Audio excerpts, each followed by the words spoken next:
Et donc, Lyon 5-2, l'OM 5-1, Monaco à la pression ce soir contre Guingamp, moi je vous le dis.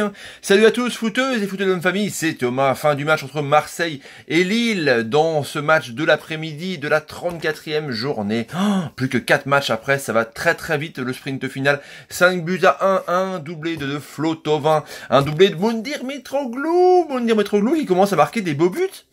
Et ouais, il est intéressant avec l'OM, 12e but, toutes compètes confondues pour le grec à Marseille quand même, putain. C'est une bonne saison mine de rien qui fait Costas, il commence à être vraiment en confiance, vraiment bien dans l'équipe. On voit que tout le monde a le sourire, c'est un groupe qui vit bien, on voit que tout le monde est content pour Moundir Mitroglou, c'est cool en tout cas.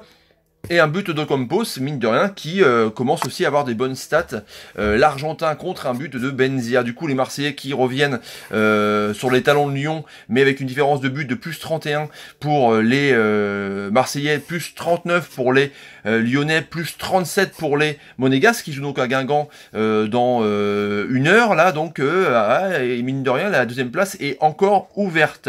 Les Lillois qui restent 19e avec 29 points, ça commence à être compliqué, très compliqué pour les Lillois, les hommes de Galette, de Galtier, qui franchement sont plus du tout dedans dans le coup, quoi. On voit que les joueurs sont plus du tout en confiance, pourtant il y a eu des bons trucs, on va revenir là-dessus tout au long de ce débrief. Retour sur le sondage pour rapport à Rennes. Pour vous, est-ce que Rennes va-t-il garder la 5e place jusqu'au bout? Vous êtes 58% à penser que non. Rennes ne va pas garder la 5e place jusqu'à la fin de la saison. Et vous êtes donc 42% à penser que oui, Rennes peut le faire. On revient sur ce match avec un sondage à la fin de la vidéo qui, je pense, qui va intéresser les supporters marseillais et un joueur en particulier. Ah ouais, si, vous voyez de qui je parle. On verra ça à la fin de la vidéo. Donc Marseille, qui a été sérieux, qui mine de rien avait fait un match nul contre Montpellier la semaine dernière, donc ils étaient un peu mine de rien. Pas tombé dans le mal, mais du coup il fallait qu'ils reprennent parce que Lyon commence à vraiment bien caracoler, commence vraiment à avoir la seconde place en ligne de mire, et du coup Marseille ne lâche pas. Marseille qui joue jeudi contre Salzbourg, sa demi-finale d'Europa League, mine de rien, qui peut prétendre aussi encore au podium, voire la deuxième place, qui peut aussi prétendre à une finale, pourquoi pas gagner ce trophée, et donc s'il gagne ce trophée, se qualifie directement en C1, donc c'est vraiment une saison intéressante pour les Marseillais. Ils ont direct mis pied sur le ballon. On a vu quand même des Marseillais, mine de rien, arriver à jouer en contre, avec des transitions rapides, avec vraiment une composition assez intéressante de la part des Marseillais, avec toujours Payet derrière Kostas Mitroglou vraiment il commence à vraiment prendre la place de Germain qui est vraiment en panne, lui qui est bien démarré mais vers Germain, du coup là on voit que c'est Mitroglou qui prend un peu le poste numéro 9, en même temps on le connaît. Ocampos, Thauvin sur les ailes, Ocampos qui aussi titulaire parce que le 4-4 de l'OM, comme j'aime bien l'appeler, il est utile parce que là, il est impliqué sur 2 passes décisives, mais il est utile parce que il va au combat et il rechigne pas d'effort. C'est un mec qui se bat tout le temps. Avec Lopez, donc, qui a piqué la place de Zambo Anguissa, parce que Lopez est un peu plus fin techniquement, un peu plus dédoubleur de ballon, un peu plus dans l'esprit du jeu que Rudy Garcia veut ainsi poser. Et Sakai et Sarr, malheureusement, qui sont sortis sur blessure. J'espère que c'est pas grave. Ça a l'air d'être une douleur musculaire. Sakai, ça a l'air d'être un peu un coup. Du coup, Amavi est rentré, mine de rien, qui a fait une pasée pour Mitroglou. C'est un bien pour un mal. Mais en tout cas, j'espère que c'est pas trop grave pour les latéraux marseillais pour le match de jeudi. Et puis le double R de retour, ça s'est vu un peu. Rami Rolando avec Pelé, Johan qui a pris qu'un but dans les buts, l'Albatros. Et donc le premier but de l'OM, mine de rien, Thauvin qui n'est pas forcément le meilleur de la tête, il commence à marquer plusieurs fois. On avait vu marquer un but de la joue, on s'en souvient en Vélodrome, là il a marqué une belle tête au premier poteau. C'est quand même assez rare, pour le souligner, de prendre un pion au premier poteau, sans déconner, c'est vraiment la défense, elle est pas du tout là, quoi. Bounassar qui fait une belle feinte, qui fait un joli centre, et donc Thauvin devance le défenseur lillois, et ben voilà, il marque, il bat Kofi, et tu dis quand même que là, il y a quand même une crise de confiance. Ensuite, après, il y a eu un joli contre avec Ocampos, Thauvin et Payet qui va vraiment vers la droite pour faire un espèce de coup de sombrero, et là le défenseur lillois malheureux international marocain le découpe en l'air. Ça fait une espèce de soleil comme on faisait quand on était petit au vélo, quand on freine seulement d'un frein, le frein avant on fait un soleil. Bah là c'est pareil. Payet s'est retrouvé il a freiné, et puis il s'est fait complètement envoler en l'air. Du coup, bah, il laisse le cuire à Thauvin. Thauvin marque son 19e but, saison de malade. Flo Thauvin, juste pour info, il est impliqué sur 38 buts de l'OM. Je sais pas si vous vous rendez compte. C'est juste incroyable. Donc c'est l'international français, du moins le joueur français, le plus impliqué dans les buts de son équipe des 5 grands championnats européens. Ça fait quand même, c'est quand même assez énorme pour lui. Il fait vraiment une saison exceptionnelle. Je pense qu'il va dépasser les 20 buts. C'est quand même un signe assez fort.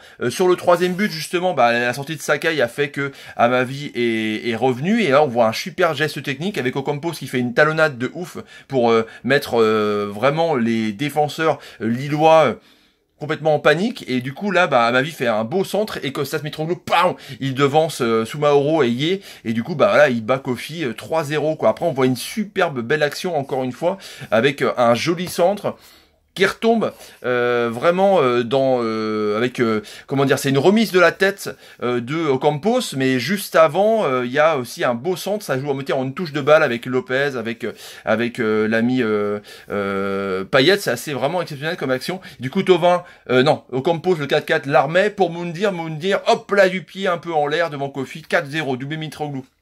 Et là, on voit que tout le monde est content. On voit qu'il y a une osmose assez incroyable entre les joueurs. On croyait que Mitroglou était vraiment du coup à la cave et un peu boudé par le vestiaire. On s'en souvient, justement, on en avait parlé. Mais du coup, là, il retrouve sa confiance. On voit que, bah, je vous dis, il est à 12 buts, toutes complètes confondues. C'est comme une saison pour un joueur qui a seulement été titularisé à 8 reprises. Pour un super sub, comme on dit, c'est quand même assez intéressant. Il avait, justement, avant son premier but, je reprends une parenthèse sur Moundir Mitroglou, il avait été vraiment...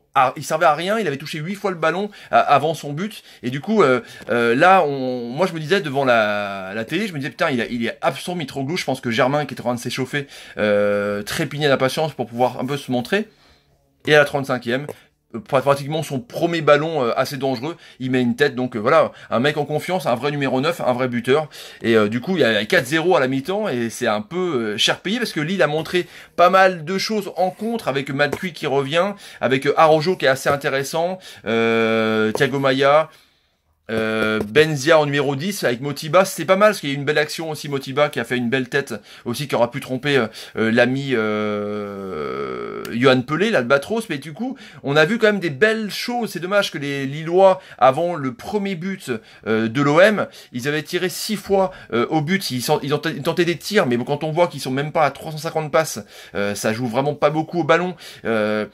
Les comptes sont mal joués, c'est vraiment vite intercepté. Gustavo a fait un boulot de monstre au milieu de terrain pour pouvoir intercepter ses ballons, mais Lille a montré un peu plus de jeu. C'est pour ça que Marseille, quand je vous disais qu'ils ont joué un peu en contre, d'ailleurs ils ont marqué des buts en contre, mais ils ont laissé le ballon à Lillois pour savoir un peu ce qu'il valait, mais ils en ont rien fait. Du coup, bah, c'était facile après pour Gustavo, pour Lopez, pour Payet d'arriver à transpercer la défense lillois, vraiment manque de confiance. Du coup, après, à la mi-temps, à 4-0, c'est un peu cuit. Mais voilà, il y a Benzia sur une jolie action avec Ocampos qui a perdu un ballon assez con. Donc, il est parti avec Bissouma qui a lancé un peu Yacine Benzia. Et du coup, il a fait une jolie feinte pour éliminer Rolando. Et puis, il a crocheté un peu l'ami Rolando, le défenseur portugais. Et puis, il a trompé...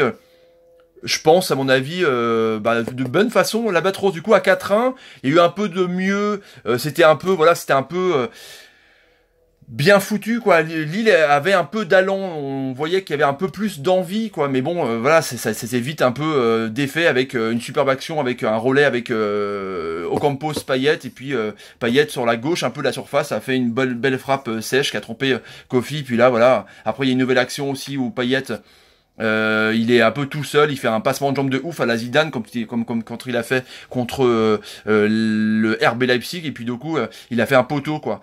Payet aussi très très bon, mais du coup bah on a vu un Marseille concerné qui voulait vraiment répondre à la pression de Lyon avec ses 5 buts, et du coup bah on voit que Lille est complètement au fond du trou, qui est complètement franchement dans un autre monde, qui prépare peut-être la saison d'après.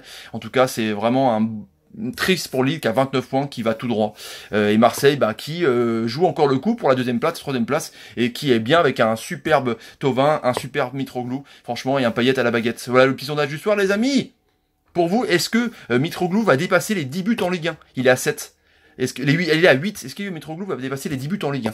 Hop, Petite réponse demain, hein, il y a des matchs demain, ça va être intéressant. Allez les amis, je vous laisse, bateau 1500 abonnés, si vous avez envie de vous abonner, de partager la vidéo, de mettre des pouces quand Payet vous fait des bonnes passes, n'hésitez pas, c'est fait pour ça. Allez salut les amis, salut. Il doit faire chaud à l'OM là, il doit faire chaud à Marseille, à mon avis il doit faire chaud.